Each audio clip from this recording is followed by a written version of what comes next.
You demand as a right the liberty to show the dark side of wrong, that we may illuminate the bright side of virtue. Now, much has changed since then. Today, our screens are filled with improprieties and obscenities. And though we still experience the dark side of wrong, both in film and now on television, it seems that in Hollywood, the light has gone out on the bright side of virtue.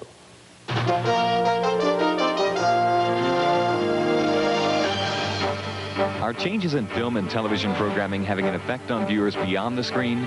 Today on this special report, Dr. D. James Kennedy examines The Seduction of Hollywood. A penetrating look at the darker side of the entertainment industry and what we can do to change it. Just to make a buck, they're damning a whole generation of kids. There are lots of other kids playing in the streets around this country today who are going to be dead because other young people are reading the kinds of things and seeing the kinds of things that are available in the media today. There are a few producers. There are a few people in Hollywood who are trying to make a difference.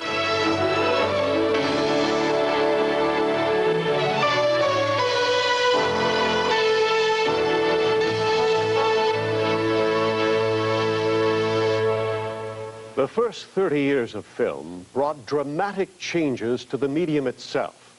Nickelodeons gave way to motion picture cameras like this one. And by 1927, Hollywood had produced its first motion picture with sound. It wouldn't be long, 1939 to be exact, before pictures like The Wizard of Oz were being produced in color.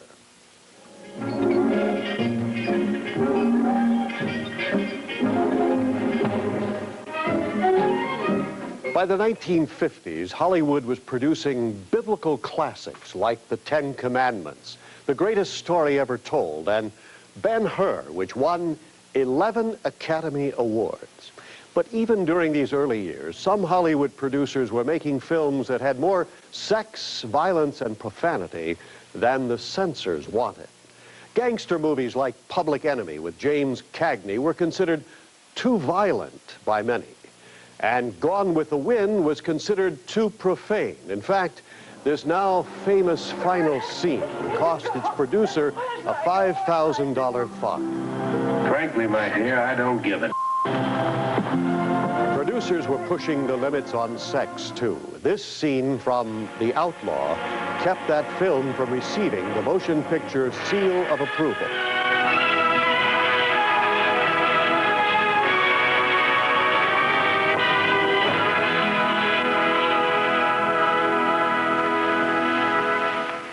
In the early 1950s, radio was a big part of home entertainment. But something happened that changed the entertainment industry. Television came to the American living room and soon became America's entertainment centerpiece. From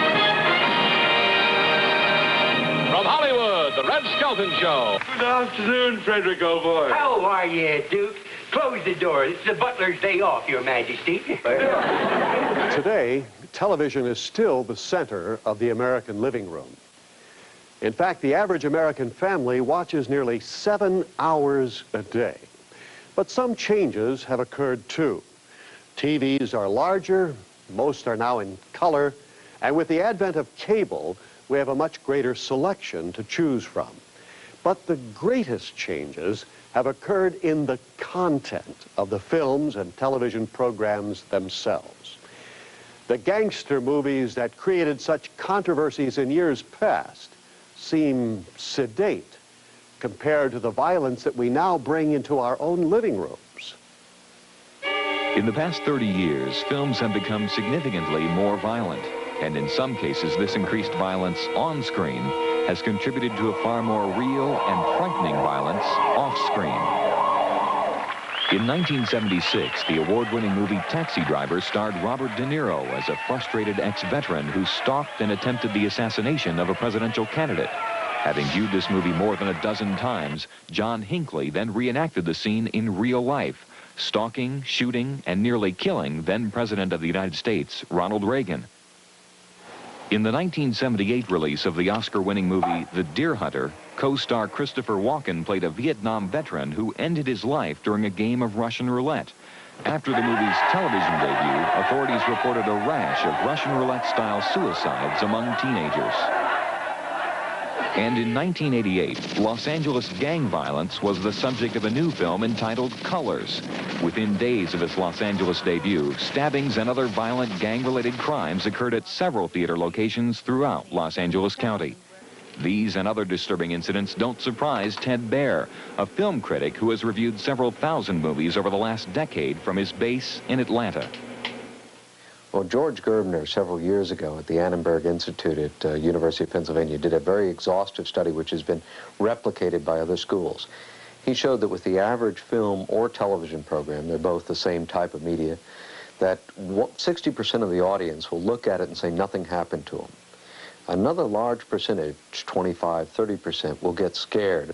And another group, 7 to 11%, will try to emulate, replicate what they saw in the movie. In other words, if there's a program or a movie on teenage suicides increase 7 to 11% afterwards. These studies on imitative behavior worry some researchers, especially because it is the most violent films, called slasher films, that are growing most rapidly. These researchers fear that slasher films may contribute to real-life violent crimes. In at least one major city, their fears appear to be coming true. In the past 2 years, police in and around Boston have reportedly linked several cases of violent crime with the distribution of 2 of these slasher films, Friday the 13th and Nightmare on Elm Street. The first case occurred on December 1st of 1987. John Impemba, then a reporter for the Boston Herald, covered the story. A 17-year-old boy about 60 miles north of Boston he murdered 2 small children and their mother inside their home. And the one particular thing that police found later in the home, just prior to his arrest, was a film, Nightmare on Elm Street.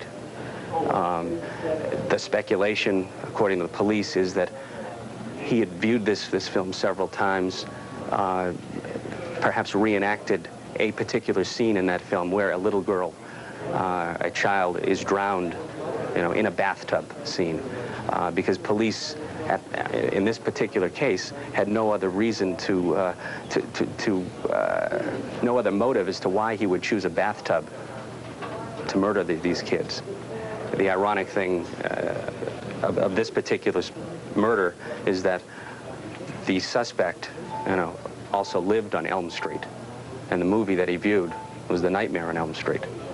And there's some speculation that he put 2 and 2 together and became this ghoulish fantasy figure. The second incident occurred on October 24th, 1988 in the town of Greenfield, Massachusetts. An 18-year-old high school student copied a scene from the slasher film Friday the 13th, first stabbing, then mutilating a 19-year-old teacher's assistant. After the killing, police searched the boy's room and uncovered replicas of the mask and boots worn by Jason, the film's killer. They also found a collection of 75 additional slasher films. Commented one shocked friend of the killer, Mark used to wonder what it really would be like to kill someone. But perhaps the strongest link between these slasher films and real-life violence occurred after a Boston television station aired both of these slasher films. For Boston Herald reporter John Impemba, it was his second experience with this type of violent crime. Where a 5-year-old boy saw the movie Friday the 13th, saw the movie Nightmare on Elm Street, began talking about a character in Friday the 13th named Jason, who is the ghoul, if you will, and reenacted some of the stabbing sequences from that movie on this 2.5-year-old girl. He stabbed her 17 times on the buttocks, thighs, face. She required, the obvious medical treatment. Did not die from the injuries, thankfully. But it was a situation that was, so the police say, inspired by these 2 movies. In the 8 years that I've been a police officer with the city of Boston, 4 of which I've been doing child abuse investigations, I've never came across anything quite that severe. Officer Ray Mosier works in the Roxbury district of Boston, where the stabbing took place. When we were interviewing the children that were involved with the tragic incident, they had related to us, upon our investigation, that they had been influenced by the movies Friday the 13th and Nightmare on Elm Street. Specifically, they mentioned the characters Freddy Krueger and Jason. So this child was subjected to repeated violence, severe violence of the highest kind. I mean, this child literally could be traumatized for the rest of her life because of what transpired in that room that day because of these children's role-playing for what they had seen on television. These tragic incidents are by themselves a strong case against current film and television violence, but some, like film critic Ted Baer, believe the real-life harm of these films is far more extensive. The major effect of violent content in film is to desensitize the average viewer. The person becomes, the 60% that we were talking about, just becomes totally desensitized. And that's basically what it does, is it'll desensitize you. Now, other people, it'll aggravate those desires, but it desensitizes. Now, movies have gotten a lot worse, you know, and television has gotten a lot worse. It's probably easier to make that analogy. A couple of years ago, Stephen King, who writes all those horror movies, was asked to do a TV series. He said, "I won't do a TV series until I can put an axe in somebody's skull." Recently, he's started a TV series because he can do an axe in somebody's skull now.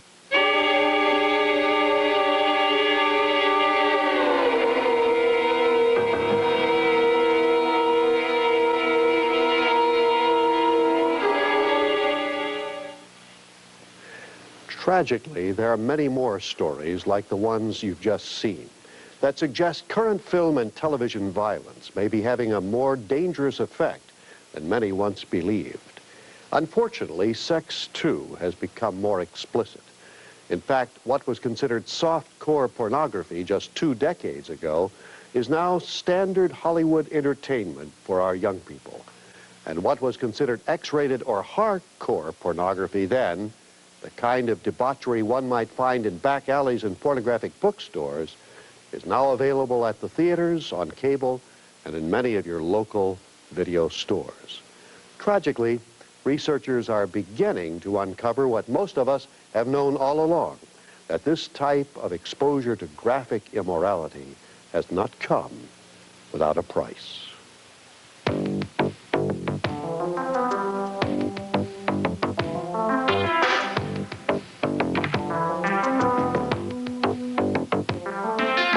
If I had to list the 5 things that make me the most angry, at the top of the list, number 1, it would be sex, teen, exploitation movies.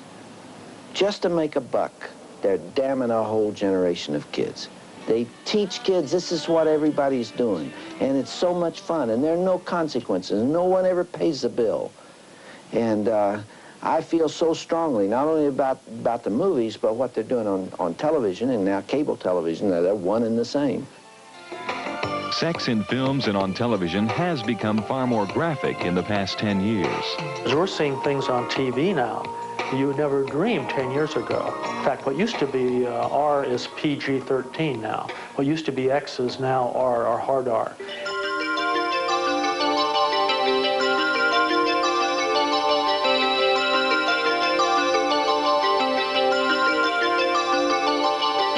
Even soft pornography is now common fare in movies, on cable television, and most recently, network TV.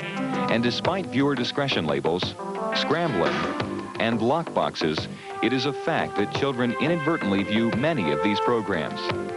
In Chicago, a 5-year-old boy secretly viewed soft pornography on HBO for over a year, practicing what he saw on his 2-year-old sister. It was nearly a year before his mother found out what was happening. He told me that he would see these movies on cable, and he was trying to copy it, just feeling that, well, that's what big people do, so he was going to do it too. So he started copying it, and his sister was there. She was little. He started pulling her diaper down and started when she was in diapers. That early, he was mimicking it. And then it became more intense as he got older. They weren't even aware that a mother and father really slept in bed nude until TV introduced them to it. Parents usually introduce their children at a proper age, and Now we're not even allowed to do that. They're teaching our children for us. I think parents, you know, everybody says it won't happen to me, and I kind of think that's the worst attitude to take, because I know, I'm absolutely positive it's happening a lot.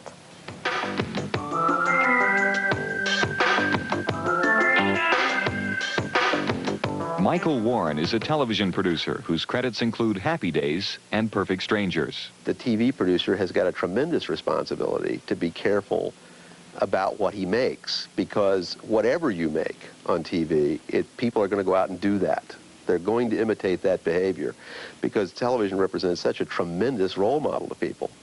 I mean, when you've got children who are watching TV 3 or 4 hours a day, and they see their father 10 minutes during the day, it only stands to reason that they're going to imitate the behavior they see on television more than the behavior that they see in the home. Experts have long suspected that film and television might influence viewer behavior. But here at the University of Utah, behavioral psychologist Dr. Victor Klein is concerned about a far more dangerous effect. He fears that films and television programs linking this explicit sex with graphic violence may be contributing to future real-life tragedies. There are some films out there which combine sexual arousal, very sexual material that's sexually arousing, stimulating to the viewer. And what they do is they pair it with aggression against women. Let me just give you an example of a film that's called Eyes of the Stranger, which played on cable here a year ago or so, and 20 or 30 times in a month's period. The whole film is nothing more than one woman after another being stripped, murdered, raped. Now this film, with all that we know about modeling and imitative learning and of conditioning, I think is a very, very dangerous film. Because what it does is it constantly sexually stimulates the male viewer, or the teenage boy viewer, or whoever's looking at it, especially if you're male. Gets him sexually aroused, and then they pair that with aggression against women. And what this does is it creates, I think, a very high risk of creating somebody who could then have an appetite or an interest in sexually abusing and mutilating and injuring women, and maybe even murdering them. This is Salt Lake City. Between 1974 and 1975, several young women were murdered here, the victims of one man's sexual addiction to violent pornography. One of those women was 17-year-old Debbie Kent. On the night of November 8, 1974, Debbie and her parents were attending a play here at Viewmont High School. At intermission, she left the school to pick up her younger brother. She got up, and I remember it like it happened yesterday. She said, "I'm going to go now," and as she stood up and walked out, I remember I turned to her and I said, "Be careful and hurry back." That was the last we saw her. Ted Bundy was also at Viewmont that evening. A drama teacher at the play saw him follow Debbie toward the parking lot.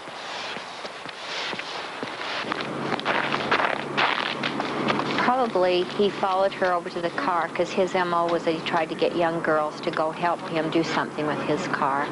And I would think he probably walked over and said, "Come and help me start my car or do something." And she, being the kind and loving person she was, would have said, "Okay," and went with him to his car and helped him start it. Whether he put her in the car, took her, knocked her out at the point, no one knows, and which we'll never know, but I feel like she went to help him do whatever. She was my eldest child, and it was very difficult. I had a hard time, but I knew right from the very start that something drastically had happened and she would never be home. I came home, and Trish and I, who was a younger daughter, got on the phone. We had 2 lines in our house, and we both got on the phone and called all our friends and neighbors and said, "Go find Deb." And we had lots of good friends and neighbors that combed the mountain areas that night and everywhere looking for her. But I knew that she was gone, and for nights, well, I slept on the front room sofa for 6 weeks. I didn't ever go to bed. I had lots of dreams at night that somebody drove up out front, and I heard a thud, and it would be her body on the lawn wrapped in a blanket. And it was always so real. I got up and went out there and looked every single night that I heard that. And so I really feel strongly now that Bundy's agreed or admitted to the murder. I really feel strongly we're going to find a body, because I felt like every night for 6 weeks I found it, sort of. Ted Bundy's sexual addiction to violent pornography led to the murder of more than 30 women. Eventually, he was tried and sentenced to death for the sexual slaying of 12-year-old Kimberly Leach. But he also told authorities where to find the body of Debbie Kent. On the eve of his death, he granted an exclusive interview to Dr. James Dobson, a psychologist and broadcaster with Focus on the Family, a nonprofit media organization dedicated to the preservation of the family. Ted, after you committed your first murder, what was the emotional effect on you? There is just absolutely no way to describe. First, the brutal urge to do that kind of thing, and then what happens is once it has been more or less satisfied and recedes, you might say, or spent, that sense, that kind of energy, the level recedes, and basically I became myself again. I want people to understand this too, and I'm not saying this gratuitously because it's important people understand this, that basically I was a normal person. I wasn't some guy hanging out at bars or a bum, or I wasn't a pervert in the sense that, you know, people look at somebody and say, I know there's something wrong with him, and just tell. I mean, I was essentially a normal person. I had good friends. I led a normal life, except for this one small but very potent and very destructive segment of it that I kept very secret and very close to myself and didn't let anybody know about it. And part of the shock and horror from my dear friends and family years ago when I was first arrested was that there was no clue. They looked at me and they looked at the all-American boy. And I mean, I wasn't perfect, but I want to be quite candid with you. I was okay. Okay, I was. The basic humanity and basic spirit that God gave me was intact, but it unfortunately became overwhelmed at times. And I think people need to recognize that it's not some kind of those of us who have been so much influenced by violence in the media, in particular pornographic violence, are not some kinds of inherent monsters. We are your sons and we are your husbands. And we grew up in regular families. And pornography can reach out and snatch a kid out of any house today. It snatched me out of my home 20, 30 years ago. And as diligent as my parents were, and they were diligent in protecting their children, and as good a Christian home as we had, and we had a wonderful Christian home, there is no protection against the kinds of influences that are loose in a society that tolerates. You feel this really deeply, don't you? Ted, outside these walls right now, there are several hundred reporters that wanted to talk to you. Yeah. And you asked me to come here from California because you had something you wanted to say. This hour that we have together is not just an interview with a man who's scheduled to die tomorrow morning. I'm here and you're here because of this message that you're talking about right here. You really feel that hardcore pornography and the doorway to it, softcore pornography, is doing untold damage to other people and causing other women to be abused and killed the way you did others. Listen, I'm no social scientist, and I haven't done a survey. I mean, I don't pretend that I know what John Q. Citizen thinks about this. But I've lived in prison for a long time now. And I've met a lot of men who were motivated to commit violence just like me. And without exception, every one of them was deeply involved in pornography, without question, without exception, deeply influenced and consumed by an addiction to pornography. There's no question about it. The FBI's own study on serial homicide shows that the most common interest among serial killers is pornography. You know, if I were able to ask you the questions that are being asked out there, one of the most important as you come down to perhaps your final hours, are you thinking about all those victims out there and their families who are so wounded, you know, years later, their lives have not returned to normal. They will never return to normal. Absolutely. Are you carrying that load, that weight? Is the remorse there? Again, I know that people will accuse me of being self-serving, but we're beyond that now. I mean, I'm just telling you how I feel. And I can only hope that those who I have harmed, those who I've caused so much grief, even if they don't believe my expression of sorrow and remorse, will believe what I'm saying now, that there is loose in their towns and their communities people like me today whose dangerous impulses are being fueled day in and day out by violence in the media in its various forms, particularly sexualized violence. And what scares me, and let's come into the present now, because what I'm talking about happened 20, 30 years ago, that is, in my formative stages. And what scares and appalls me, Dr. Dobson, is when I see what's on cable TV, some of the movies, I mean, some of the violence in the movies that come into homes today with stuff that they wouldn't show in X-rated adult theaters 30 years ago.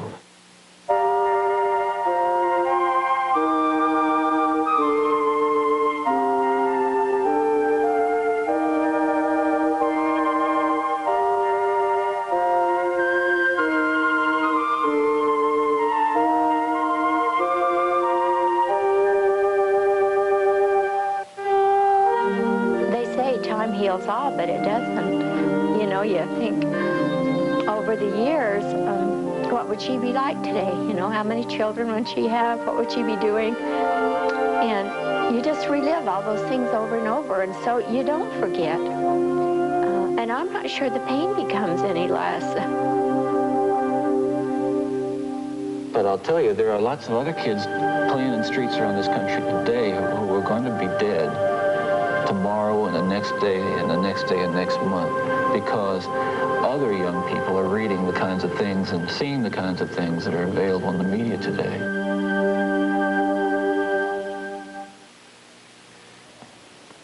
The tragic death of Debbie Kent and Bundy's other victims is very real, something family and friends will have to live with for a long time. Hello, I'm Dan Scalf. As executive producer for Coral Ridge Ministries, I want to take just a moment to tell you who we are and why we're airing this program. For some time now, Dr. D. James Kennedy, senior minister of Coral Ridge Church in Fort Lauderdale, Florida, has been speaking out on issues such as this, issues which are threatening the very moral fiber of this nation.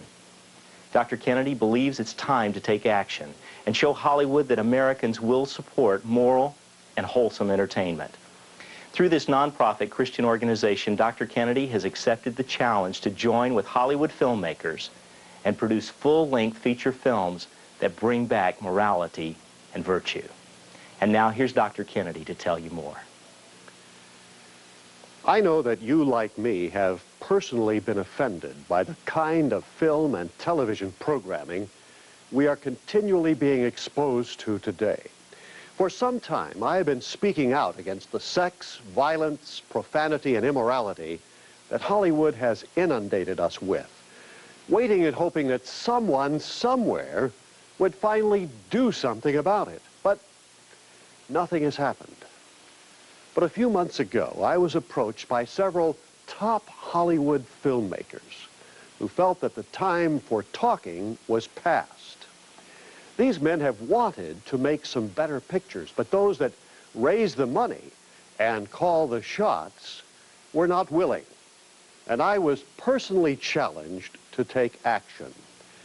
These men have agreed to work with me in producing a full-length feature film that will put back into Hollywood the morality and virtue that has been missing for so long. Graphic sex, violence, and profanity are not the only ingredients that sell at the box office. But this film project is something I simply can't do alone. Together, we can make this film a reality. But I need your help. I must raise $200,000 upfront money to begin the production of this film. Funds which must be raised above our regular monthly operating expenses. Operators are standing by to take your pledge right now to allow us to begin work on this film. If you can give $50 or more, I want to send you a video copy of Ben-Hur, perhaps the greatest Christian film of all time.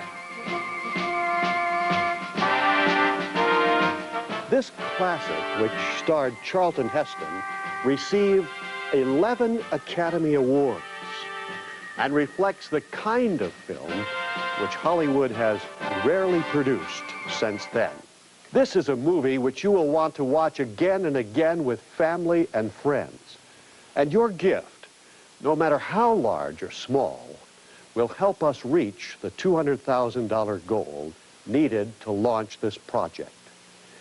If you prefer, you can fulfill your pledge with 2 gifts of $25. Whatever is most convenient for you. But no matter what you can do, I pray that you will call right now and join with me in this project. I believe that the only way that we can change things in Hollywood is to do it ourselves. Can I count on you? To get your copy of Ben-Hur, just call 1-800-922-7500 and pledge $50 or more for the seed money to begin this project. The number again is 1-800-922-7500.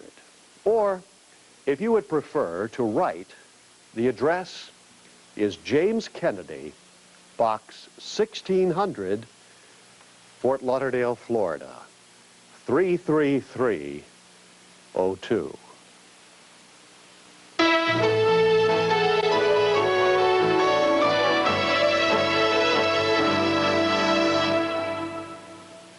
We have seen today how gratuitous sex and graphic violence have moved from Hollywood cameras into our living rooms, with often tragic results. But cameras such as these are only tools, instruments in the hands of producers and directors who use them. A camera can be used to film pictures like Ben-Hur, or it can be used to film pornography. Unfortunately, many of the films and television programs being produced today are not just depicting sex and violence, they're communicating messages, messages that are undermining the values and beliefs of most Americans.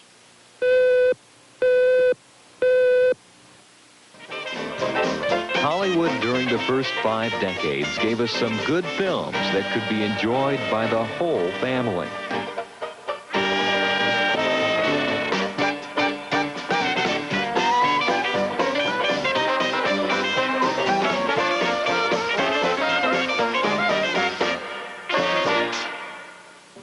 Be friends with the sparrows.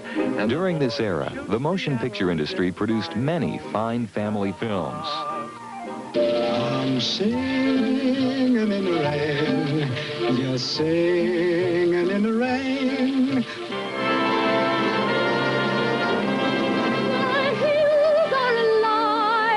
And many of these films contained moral characters and inspiring storylines consistent with the values and beliefs of most Americans, like the Frank Capra classic, It's a Wonderful Life. To my big brother George, the richest man in town.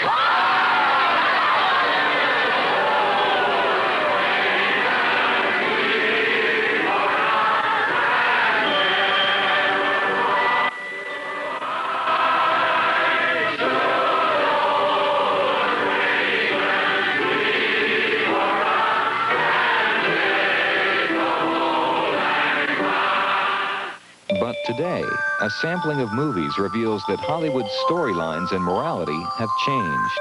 In Class, a boy has an affair with his friend's mother. Little Darlings is about two girls in a race to lose their virginity. And a young girl who rejects her moral upbringing is the subject of Dirty Dancing. University of Utah behavioral psychologist Dr. Victor Klein. I did a survey in the Midwest where we went to every theater playing in town, and we did a content analysis of the movies that were playing, and we found that there was only one instance in one film that suggested that a man and woman married to each other might have enjoyable sex. Every other depiction of sex was something that was either illicit, immoral, illegal, antisocial, or whatever. And there's no way that you can constantly bombard, the American public with this kind of message without a lot of people kind of buying that message, that the only sex worthwhile is with somebody else's wife. Many film and television themes coming out of Hollywood are themes contrary to those taught in most churches and synagogues. And in the eyes of producers and critics alike, it is not the church, but Hollywood that's becoming the shaper of American values. John Kalia is a former film critic and is currently a news anchor at this CBS affiliate in San Diego. Whereas the parent might teach something in the home and the pastor might teach something in church, all of these other outlets, film and television and books and magazines, are telling something else, and the home and the church, they are the ones that are beginning to look like the weird ones.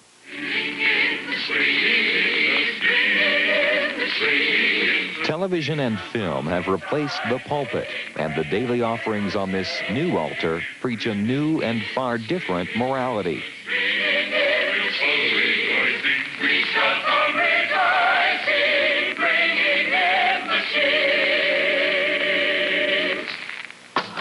Next question. Why does a 12-year-old get pregnant for the third time? Not enough sex education. Let's see sex education. Indoctrination of moralistic and antiquated religious ideals. Show me evangelical fundamentalism.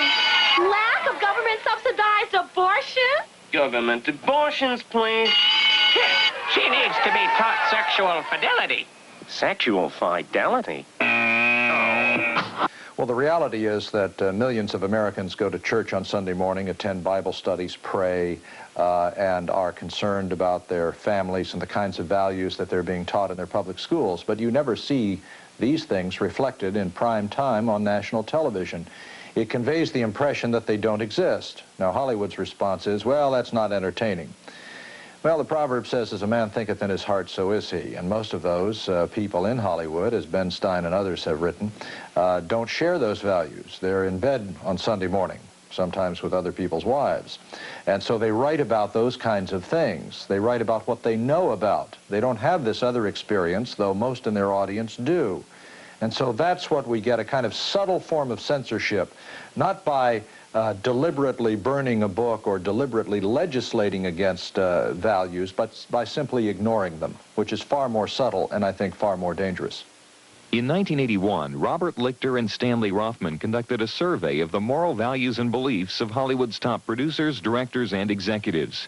In this study, they found sharp differences between the values and beliefs of those in Hollywood and the American public.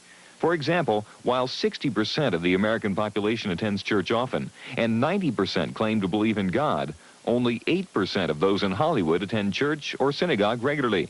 The study also found that only 15% strongly agree that adultery is morally wrong, and only 9% think the same about homosexuality. The study went on to show that on many other moral, social, and political issues, the values and beliefs of those in Hollywood are vastly different than their American audience. This moral struggle is posing problems behind the scenes for many Christian writers and actors. One of those is Dean Jones, perhaps best known for his roles in Walt Disney's Love Bug series.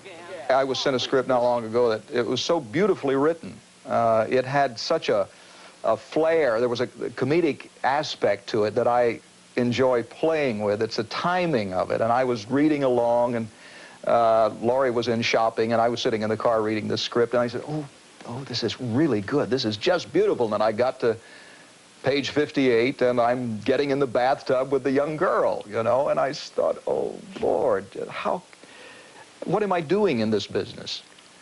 There was $600,000 involved, and I could have used the money, okay? And I had to shake the lady's hand and walk out. John Quaid is a character actor, best known for his roles as the villain in Clint Eastwood movies. He lives in the high desert outside Los Angeles with his wife and 4 children. A couple, 3 years back, I was called down to do an interview for a motion picture over at the old MGM lot. And I walked into the casting director's office, and behind his office is the producer and director, and I pick up a side.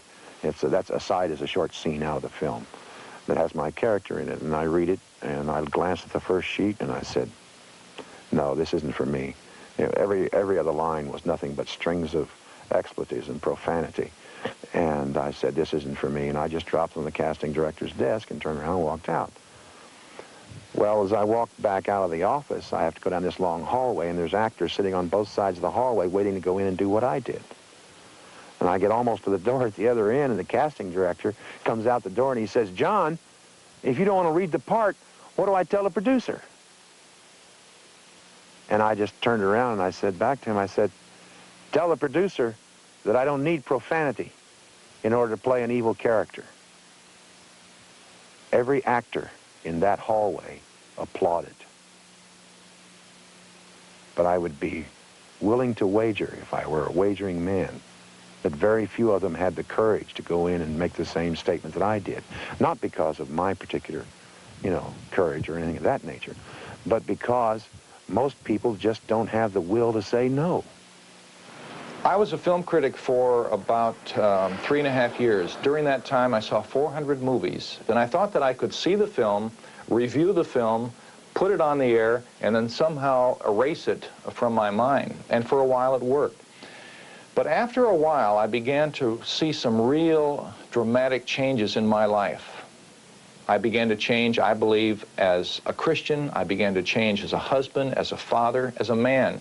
Language began to creep into my mind that I wouldn't think of saying. I would come home from seeing a film, and the family would literally have to leave me alone until I would go out in the backyard and pull some weeds or whatever, just to get this stuff out of my system.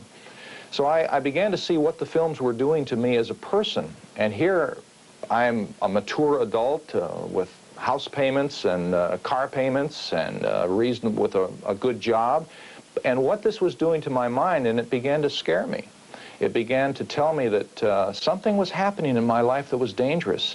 And I thought, if this is happening to me as an adult, what must this be like for young, impressionable minds? My primary concern is that what my children may see on television or in a motion picture theater, given the present environment of filmmaking and the present line of product, everything they're saying undermines everything I'm trying to do, everything I'm trying to teach.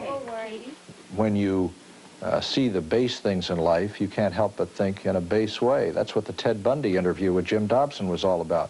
Constant feeding on pornography and violence has the potential for turning you into a baser person. If good books and seeing good materials elevates a person to good thinking and better behavior, doesn't it stand to reason that bad books, bad films, bad materials will also suck down a person to poor behavior?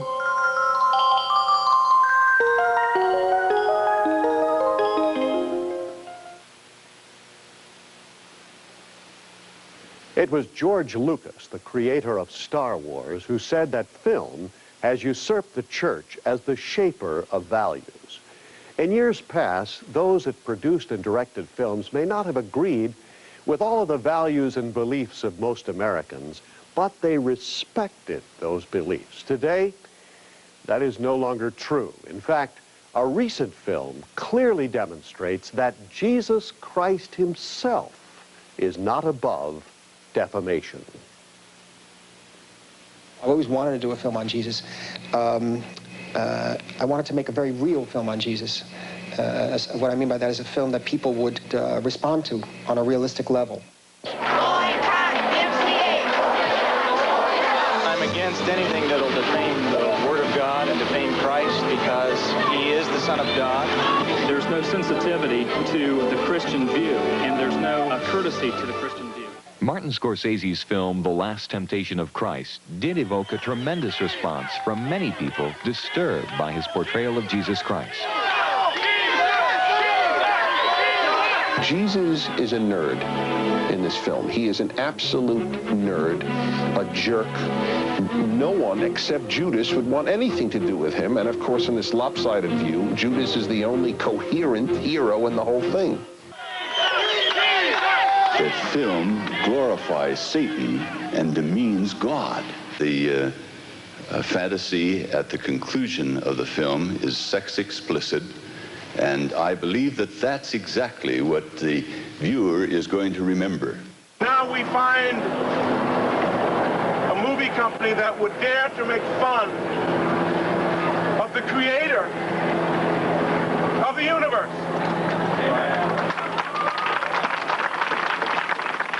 We're standing scripture on its ear, we're standing theology on its ear, and we're standing history on its ear. And all in the name of what? The bizarre.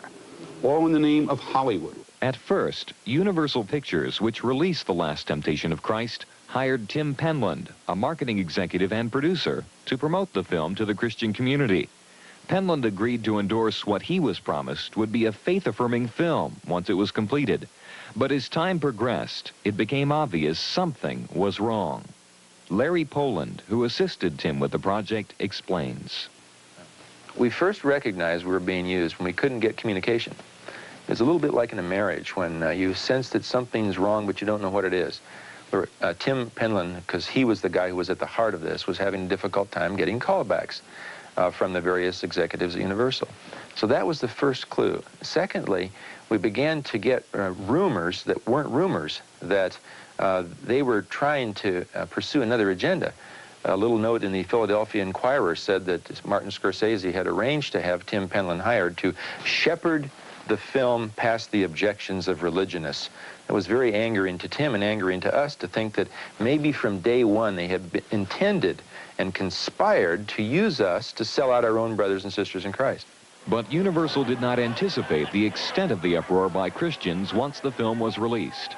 On August 11th of last year, 24,000 people marched in protest at Universal Studios. We saw a high watermark with Last Temptation of Christ. We saw what Hollywood is capable of.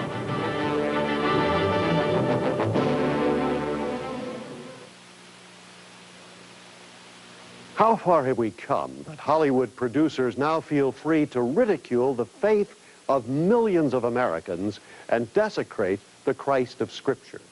And if you think that this is only an isolated case, you should know that there are 3 other such pictures in the works. But my friends, this is not just a program about the ills of Hollywood. It's a program designed to make a difference. In recent months, several top filmmakers, themselves concerned about what they see taking place, have come together in an unprecedented manner. And I want you to meet these men. They feel that we can make a difference. In the past few months, Dr. Kennedy has been assembling a team of these talented Hollywood professionals, including producer Howard Kazanjian, whose credits include Return of the Jedi and Raiders of the Lost Ark. I'm very pleased that the Coral Ridge Ministry is as excited as we are about making very good, wholesome films, such as Chariots of Fire and a number of others that we could mention, that morally are wonderful and stimulating.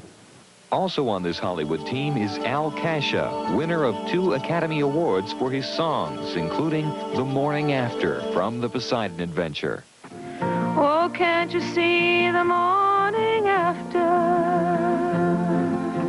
There are a lot of Christians out here who, if given the opportunity, would love to do something that would glorify God. And I sure do.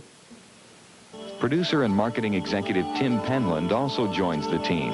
His work with The Mission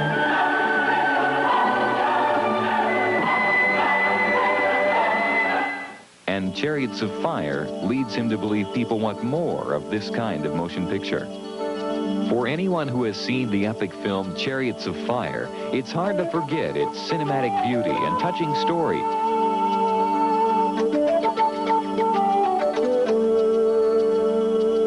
But its unexpected box office success, and the reason it was even seen by the general public, was because of the efforts of a few men in sparking the interest of the Christian community. Chariots of Fire is probably the clearest and most vivid memory of how an audience like the Christian community can impact the success of a major motion picture. After seeing the film, producer and media marketing consultant Tim Penland worked directly with Warner Brothers Studios in promoting the film to the Christian community. We saw the film and we said, this film needs to be seen by everybody in America. Well, the studio said, in essence, it's a nice little film, but, you know, it's going to be an art film in little theaters around the country. We said, no. If we can get the leadership of the Christian community to support this film, would you give it a massive distribution effort? And Warner said, well, yes, if you can do that, but prove it to us, because the Christian community leadership always in the past has been very tough on us on motion pictures. So within a 6-month period, Tim screened the film to various Christian groups. With their overwhelming response and box office support, Chariots of Fire became the most successful film out at that time. In a very significant way, the Christian community was the community that started the success of Chariots and saw that film go on to be seen by literally tens of millions of people ultimately. And Warner's will tell you today that the first $20 million came in from the Christian community.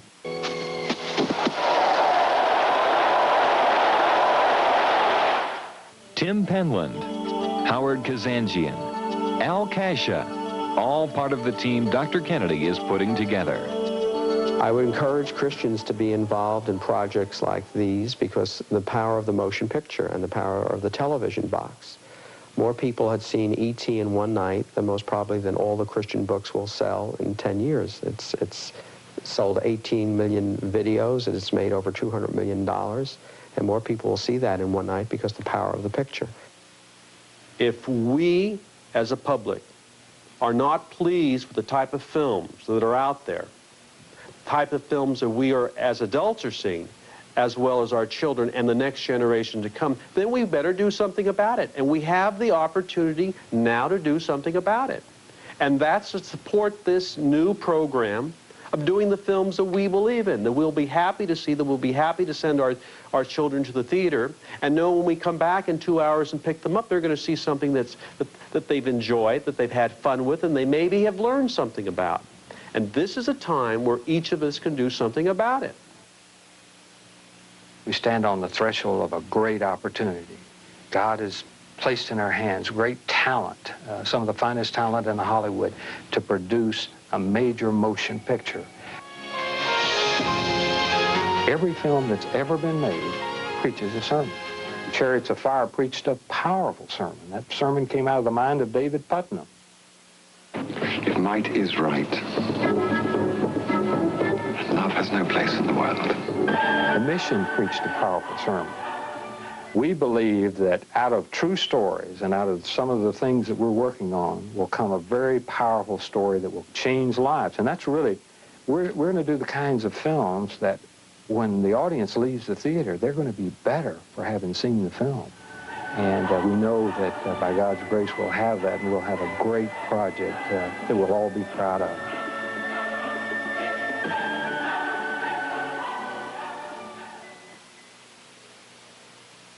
Imagine how I felt when these top Hollywood filmmakers challenged me to do more than simply protest the films coming out of Hollywood.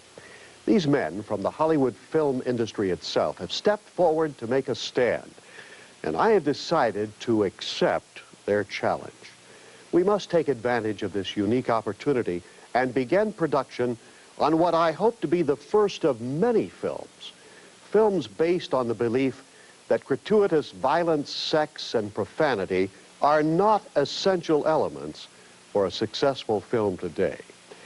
You've just heard from some of the Hollywood film talent already committed to this project. And I'm sure that many of you agree that something needs to be done. And now we have the opportunity. The first step is to raise the front money, to begin pre-production on the film. Once this front money of $200,000 is raised and pre-production begins, the remainder of the film will be budgeted from private investors. But without the front money, nothing will happen. And that's where I need your help, because I can't do it alone. Can I count on you? Will you call the toll-free number on your screen and make a pledge to join me in this project? If you can pledge $50 or more, I would like to send you a video cassette copy of the powerful film Ben-Hur. A film which reflects the kind of films that Hollywood used to make.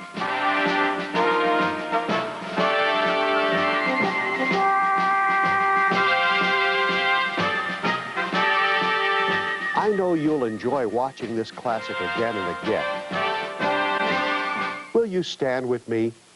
And with this team of outstanding Hollywood filmmakers, your call now will allow us to take advantage of this incredible opportunity and enable you to get your copy of Ben-Hur. Just call 1-800-922-7500 and pledge $50 or more to launch this film project.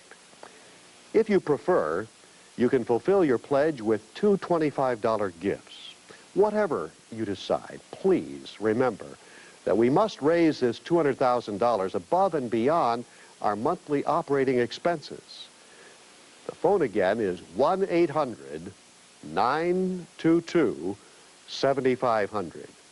Or if you would prefer, write to this address, James Kennedy, Box 1600, Fort Lauderdale, 33302. Without your help, I can't begin this project, but together we can make a difference.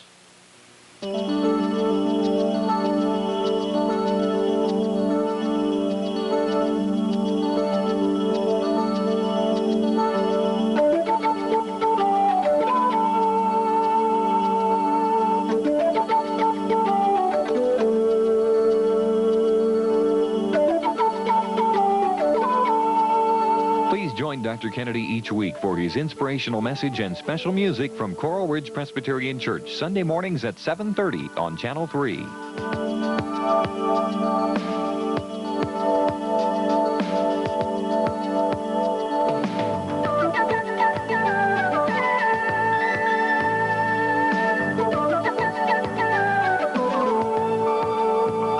Side of the entertainment industry and what we can do to change it. Just to make a buck, they're damning a whole generation of kids. There are lots of other kids playing in the streets around this country today who are going to be dead because other young people are reading the kinds of things and seeing the kinds of things that are available in the media today. There are a few producers. There are a few people in Hollywood who are trying to make a difference.